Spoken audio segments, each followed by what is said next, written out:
Hey, what's going on, guys? Nick at Night here, and today we're going to be doing a few things, taking a look at Operation Dead End and getting an attack in, as well as playing some player bases in Boom Beach. And I'm just checking out the base note here to make sure we attack right first. As always, Boost Warriors take out blah blah blah, and then HooKa the right side, then we have to get to the back, and then we'll finish this thing off with some heavy Zuka.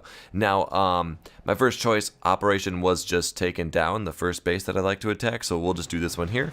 Pretty standard. You're always going to drop your Zukas first and then bring them over to the wall where your troops are going to build up and then send them all the way to the back. Now, Zukas first because they're slower and they're generally more out of range of the buildings, like the cannon right there that gets a shot off on my heavy. You don't want that to be a Zuka because they're your real damage dealer, so I'm going to quickly regroup them once again over here. Then as quick as you can, you scroll over to the right and you send them back to the right. It does take a long time, as you could see, for that flare to fire all the way over there. So I do get shot at, but you know, it's not the end of the world. You still get the main group to all get to the back, which is where they need to go. Now, troops are moving to the back of the base, and we're going to see how much we can take out here. I know there's rocket launchers right next to the HQ. Those are my primary target. However it may be, I would like to take out at least one of those, and the rest of the buildings are kind of just, you know, in the way, and some extra gumbo energy. There isn't too many freebies, so my gumbo energy is going to be pretty sparse as we get even more into this attack, but we'll see how it goes. You generally have to re-flare to the corner once again, I find, with my attacks, because the flare runs out and the Zuka's fall short of the corner, and the heavies are like really far up there and stuff like that. So now the heavies are up on those little power cells, and the Zukas are kind of exposed, so I'm kind of panicked about these machine guns. So I'm going to start shocking them early, because if any of them could even catch wind that there's some Zukas right there, they could fire into that herd and take out a bunch.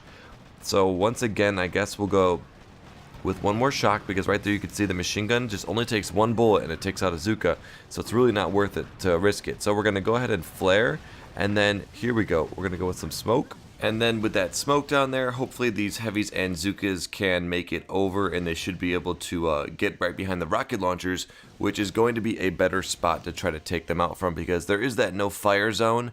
However, sometimes it doesn't really work out as you plan, and you know, the rockets can still just barely hit a couple troops, so you know, maybe that'll work out for us there. I only have not too much gumbo energy, and shock bombs are getting increasingly expensive, so I'll quickly throw, oh man, just lost all our Zooks in the corner there. Throw a medkit down to heal up the ones that do remain, and there we go. There goes one rocket launcher down, but then the other one just crushes my remaining Zookas. So lesson learned, get a little bit closer to the rockets before you try to pull this maneuver, but as long as you could shock those mortars for a decent amount of time, I'm able to get one rocket completely down, one about halfway down, and one about, as you can see there, like a fifth of the way down maybe. But that's really going to wrap it up for my attack on Waterloo. Now we can move more into our player base portion of the episode here, so wrap up that attack. Alright, jumping into this guy's base here at 701 victory points, coming in from somewhere with an HQ on the beach. And even though it is snow, it is still a beach and it is still free. So let's go for this free HQ, take out the rocket launchers and shock launchers to make sure we don't lose any troops.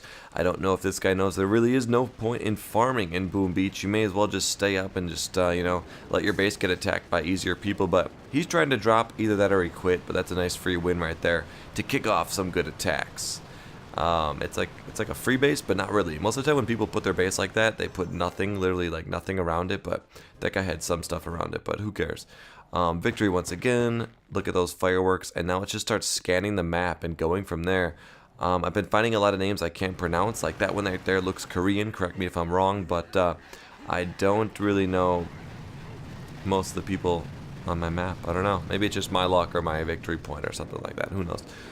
Throw some sporadic shock or barrages, but they only hit shock launchers a little bit, and now we're really gonna have to work to take out, there goes the right shock launcher, but they're holding up this attack so well where they're placed that I'm actually gonna have to start shocking them as opposed to taking them out with artillery and barrage. Shock the shock launcher because they do have a lot of health and they're not really efficient to take out with after a certain point of using your artillery and barrage, but right there the troops are in line to take out this HQ. There's enough heavies on the sides to distract the rocket launchers. Shock launchers are now officially down, and down goes the HQ. So there's another super easy win. I do like taking trips like the one I just took to London, but the downside of taking those, you know, it's always going to be that you come back just super behind in victory points, especially when you're in a place where you don't have Wi-Fi unless you're at an office or at the hotel you're staying at, which was a situation that I was in, which it doesn't really matter because that means we're just going to have more bases to attack and stuff like that, and we'll be pushing back up to victory points this week. So taking out this next base here, yet again another name that I cannot pronounce. Going for the shock launchers first. They look super easy to take out. A couple, I think it was 2 barrage and 3 artillery on the one on top. We'll take out both of them right there. Next up, kind of a sloppy entrance it's going to be with all these mines in the way here, but we'll just carve our way up from the bottom corner of this base with the heavies and HooKas, and it shouldn't be too tough, and we'll just go ahead and rip our way into the center here. Heavies on the left side, a few heavies on the right, but not really enough, so I'm going to be cautious about that. Probably going to be having to shock that boom cannon on the right side there, because things look like they're going to get a little bit crazy like that right there. So if those heavies go down on the right side, I'm worried that rocket could have turned and hit my Zooks. So I just did the smart thing and shocked the rocket launcher. This base also, if you had warriors, you could have ran to the back and got all that building right there, all those points for free, and that would have been a lot easier right there. So there's another victory though, and that is going to continue our quest back up for victory points here. So really not encountering any bases that are going to be putting up threats. There is still a level 61 on my map that I've not been able to take out yet, but let's take him on when we get to 61, that glorious infamous max level. And I found out, I'm not sure if I told you guys, about the 62 story. So there is a 62 in the game, at least one of them, but how it worked out was if you upgraded far enough back in the beginning of Boom Beach, before they rebalanced the experience points for some of the buildings, they wouldn't tell me which of them, there was possibility where you could actually reach 62. So if I was far enough ranked up before they rebalanced that experience point system, there's a chance that maybe I could even get to 62, but we won't know till I'm at 61 and a half or whatever the max is currently. But curious to see that, definitely. Maybe we'll do some Diamond and Max this week, because those are always fun, and they really don't even get me too far anymore, so it'll just be for like 2 or 3 buildings, who knows. But right there, taking out a base where we literally didn't even lose a troop because of how low he was, 47. Not really a fair fight, but who cares, right?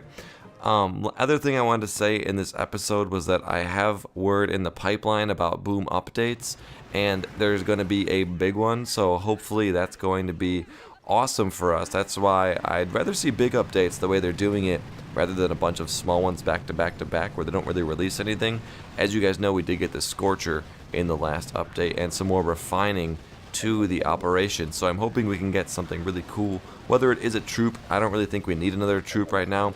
I'd rather see some more gameplay stuff, but let me know what your wish list items are and we can kind of sort through what it may be. I know always on my wish list are more little things to do in the game, and then obviously some base builders would be nice, because I'd love to do some different base designs, and then maybe even look up how many buildings you have at HQ 19, 18, 17, all that stuff, and build bases for you guys who aren't at HQ 20 maxed out like I am. But either way, we will see in the coming weeks here, and I will keep you informed with any sneak peek what is going to be changing. We do already know that Dr. Terror will be changing to a daily event, as they want to keep people logging on daily as opposed to just binge playing on Tuesdays and Fridays if you're in the US, or Wednesdays and Saturdays if you're in Europe. I guess it is a valid point though. You don't want people just checking in once or twice a week. You'd rather have people check in a little bit here and there. Make it shorter. Don't make it so you have to be committed as long. You shouldn't need an hour to have to, just do the one event that logs in. Who knows? So that is some good stuff right there, guys. There are some victory points and just some general chat with Nick at Night. Hope you guys enjoyed the video. And as always, everything Boom Beach, you know what to do because you're already doing it. Keep it tuned right here to Teach Boom Beach. I'm Nick at Night, and I'll talk to you guys in the next episode.